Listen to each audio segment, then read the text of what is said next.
Name confused. By Enchanted Nightingale. Chapter 3. Eyes. The ride was silent if one ignored the constant ticking of buttons. The two men sat side by side in the black car. Eyes had a BlackBerry out and was texting furiously and non-stop. At his side, Mycroft Holmes sat, a laptop opened on his lap, Eyes watching the video feed. "And I've just been out of the office for lunch." Mycroft was shaking his head. "One measly hour and a war nearly broke out." Eyes snorts but remains silent otherwise, his texting never stopping.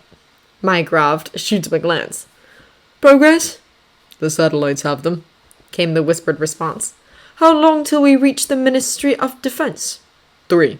It is exactly 3 minutes later that the car stops. Mycroft has turned off and locked his laptop.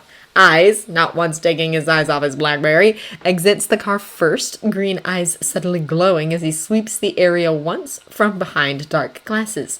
Then he walks over to the other side of the car and opens the door for his boss. Mycroft exits elegantly, first a leg, then the umbrella, then another leg. The guards outside are standing in attention as Mycroft walks past them, Eyes nearly a step behind the man. Gordon Peters is a tall man, taller than them, tucked in an expensive suit and an air of pompousness that suffocates the room. He thinks he knows everything, and that is the first reason why Mycroft dislikes the man. The second is because this man has ruined a perfectly busy day, what with the elections in the Philippines and all.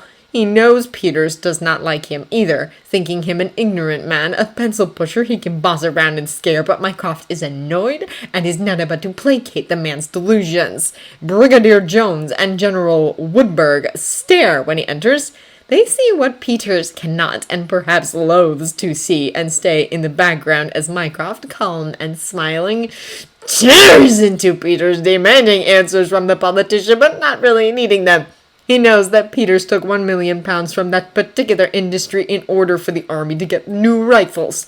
He knows that that particular weapon manufacturer is also dealing arms to their enemies and has recently had a hand in organizing an uprising in Somalia, and he is far from happy about it, especially since there is only danger and no real gain for them in using said supplier, who is going to lose his little uprising anyway. "Who the hell are you to tell me what I can and cannot do?" Peters shouts. Then he rounds up on the green-eyed wizard, who is happily texting in the background, seemingly ignoring all of them. "And what's this pretty boy over there doing? You! Don't you have a name?" The wizard looks up. Eyes. "What?" Peters sputters.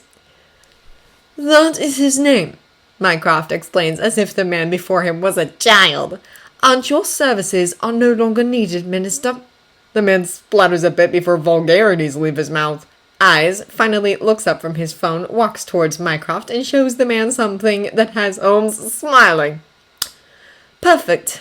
Thank you, Eyes," Mycroft tells the raven-haired wizard. He turns to Peters. "Your accounts have been frozen and the money you took removed." He ignores how the man before him flounders and is ready to protest. "There will be no official inquiry, no scandal." He does not say that the reason there will not be a loud public mess is because he is not bored enough to resort to such measures, and that the current political climate in the country suits him. It is not for the ears of the people, as excluded in this room. "As of 10 minutes ago, you resigned your post," Mycroft continues. "I did not!" Peters shouts. "The post thinks differently, and who am I to argue?" Holmes asks, a smile on his face. "You are a loving husband, after all, taking the time to seize your wife after the scare she had, what with the near kidnap of your daughter." Peters is now pale and trembling, and the army people pretending not to listen to the whole exchange. "What have you done?"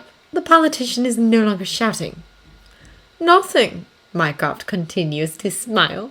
"That is only what the papers will write and what you will convince your family to say, unless you want your wife and consequently your father-in-law to find out about Deborah Bryan, the cute 20-something-year-old maid you had an affair with.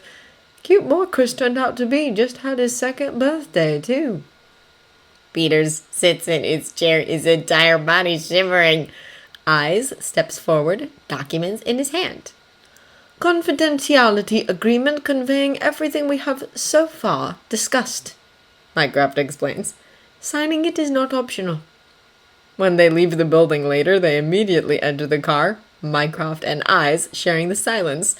It is another day at work, after all, even though Mycroft hates cleaning up after those who were supposed to work alongside of him. Your table is still reserved. The green-eyed wizard speaks up once the car engine is on. Mycroft glances at him. My appetite is ruined.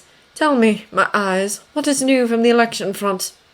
The report is detailed, making Mycroft's evening decidedly more pleasant.